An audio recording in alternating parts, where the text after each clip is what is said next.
Hi guys, I'm really excited to tell you about this one because previously we've covered variables, vectors and matrices in preparation for talking about data frames. So data frames are similar to Excel spreadsheets, but we're going to store all that information in memory. So data frames is what we're covering. So R's got a plethora of data frames inbuilt. You can use the iris dataset. That's the data frame. If I want to save it as a variable, I could call it my iris, and that's essentially now just created a data frame. We're going to learn how to create these from scratch later on, but you can see that's now put it into memory. 150 observations of 5 variables. If I double click on that, I can see it. Instead of seeing it in the console window, I've actually got a nice view here that I can filter on, etc. But yeah, what I'm going to do is just show you that that's a data frame. It's got 5 columns. One's a categorical variable and it's a null variable, so it just explains what species each type of flower belongs to, and they're ranked on the sepal length, sepal width, petal length and petal width. So yeah, it's got a lot of inbuilt data frames, but we're going to actually create our own. So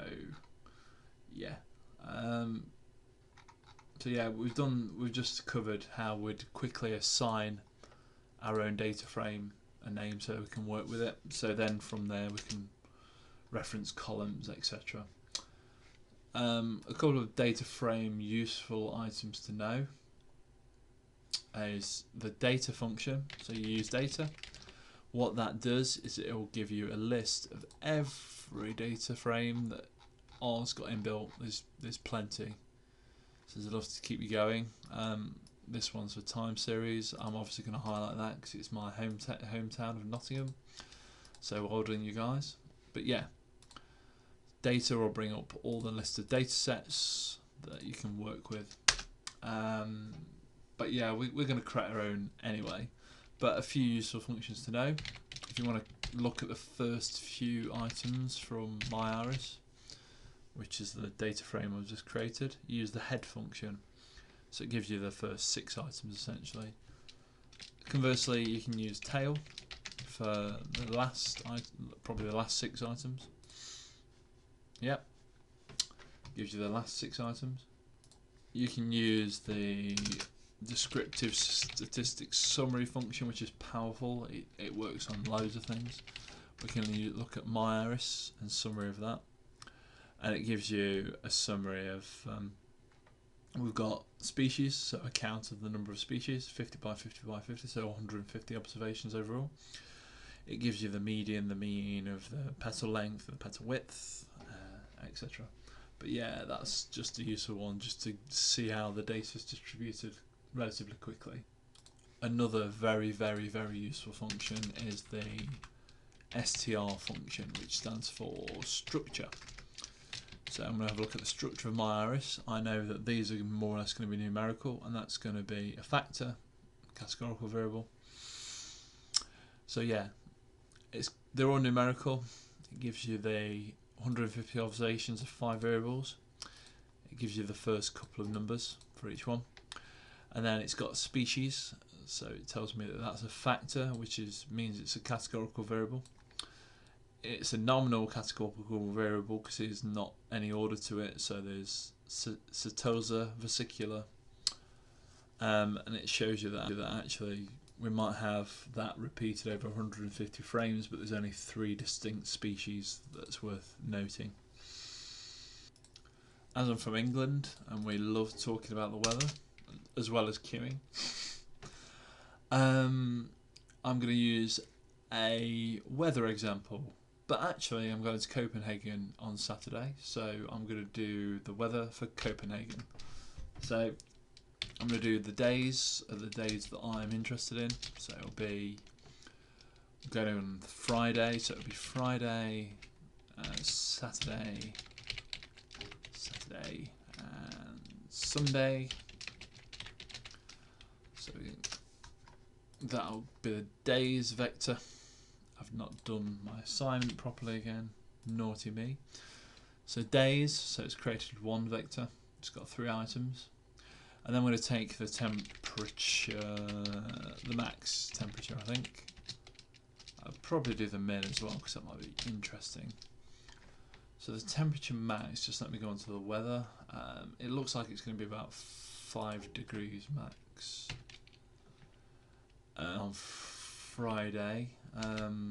Saturday is going to be 8 and Sunday is going to be 6. So I'm going to run that one. That's my temperature max. I'm going to do temperature min.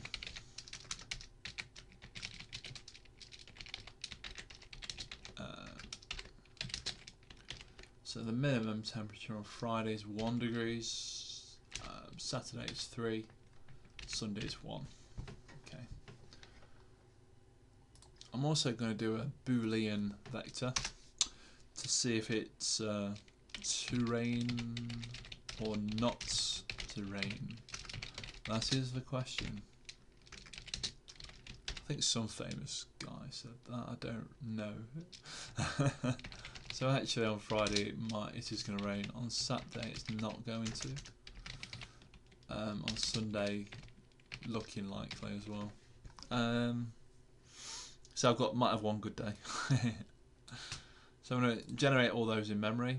I'm just going to check my environment, see if they've all gone in there. Just let's reduce this down a little. So yeah, I've got my days. They've all got 3 elements. That's very important when you're creating a data frame.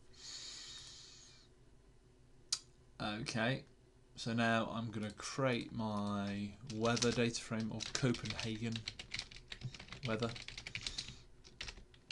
and I'm going to use the data.frame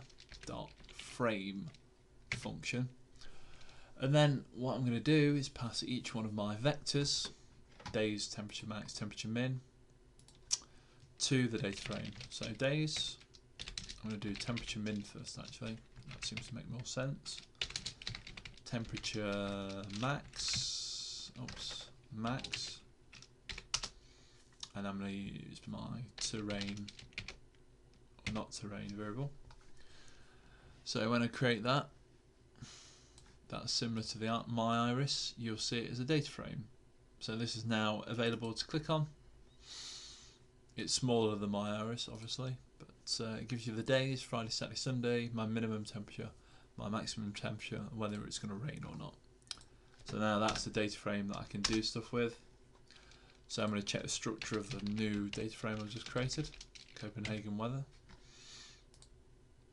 And yeah, so I've got 3 distinct levels, Friday, Saturday, Sunday, because they're all 3 distinct levels and not repeated. If I had Friday, Friday, Saturday, Saturday, then it'd be probably, you know, Friday, Friday, Saturday, Saturday, that'd be 4 elements, but actually only 2 distinct values. So I've got numerical, so 2 numerical vectors, and I've got my terrain or not terrain, which is a logical field. I can now just take a summary of my Copenhagen weather, and it would tell me that when it's going to rain, I've got 1 false and I've got 2 trues, so it's more likely that I'm going to get wet, therefore I need to take my jacket. The median temperature max over the days is about 6, my mean is about 6.3, the maximum is going to be 8, the minimum is going to be 5, my minimum temperature is 1, the mean is about 1.6, so it's going to be really chilly at nights, and it just then counts my days. One last thing to note about data frames, I don't have to implicitly always use a summary of the whole data. I can do the mean of my Copenhagen weather, and then what you need to do is use the $sign function to select one of the fields. So I want to say I want the mean of my temperature max, which we know is 6.333, but that's how you can index a field specifically in that data frame, by using the $sign notation. If you looked at the structure again, the structure of the data frame, it shows you how to do that. $sign of days, $sign of temperature min, $sign of temperature max, $sign of terrain or not terrain. So I could say Copenhagen weather. I could say Copenhagen weather, and then I could say where my terrain or not terrain is equal to true. So use the Copenhagen weather data frame, use the field terrain or not terrain equals true, and then return the values from that.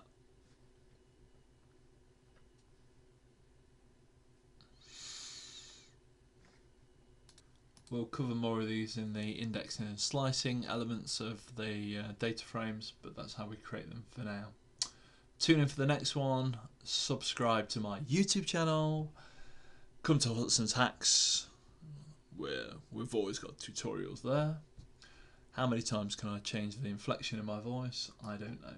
But yeah, please subscribe, and I'll catch you next time, guys. But yeah, that's essentially the basics of data frames. Okay guys, thanks for watching.